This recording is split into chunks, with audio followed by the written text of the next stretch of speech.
Burgemeester Tjeerd van der Swam van het Heerenveen had botargewaasje van de onwisse situatie over de 200 vluchtelingen in de crisisopvang in de Blauw-Wiethal.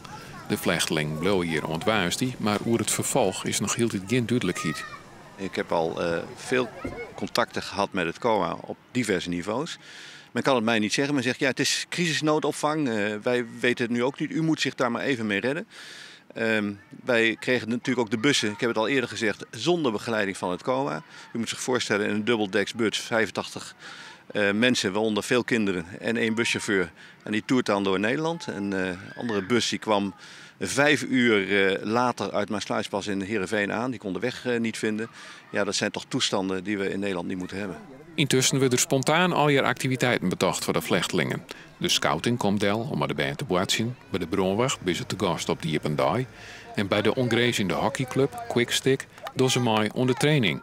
Gewoon hebben al heel lang net meer sporten kunnen. From 2 years. 2 years? Yeah. After that you cannot play anymore? Yeah. Okay. Is it difficult to play football now in Syria? Yeah, because we have army and... Like war? War, yeah, war. De kinderen doen dit spontaan zelf.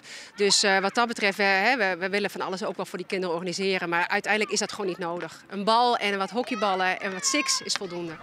Het rent naar omstandigheden naar je goed. Ook voor mensen die ziek binnen is er genoeg help regelen. Maar het leidt een groot beslag op alle vrijwilligers. De rek is er wel uit. Na Waasdie wil Van der Swam liever geen crisisopvang meer. Als dat gevraagd gaan we daar zeker over nadenken, maar deze ervaring nemen we nu wel mee. We hebben nu een enorme krachtsinspanning gedaan. Ik heb ook gezegd, voor deze groep is het na de volgende 72 uur, dus aanstaande woensdag, is het echt afgelopen. Wij kunnen dat dan niet meer. Dus dat is de situatie nu. Ben er ondertussen ik nog fysiek en West voor een eventueel een middellange termijn opvang of een AZC? Nou, zoals u wellicht weet, hebben we onlangs in de gemeenteraad daarover gesproken. Morgen spreek ik met het COA over eventuele andere opvang die nog nodig zou zijn.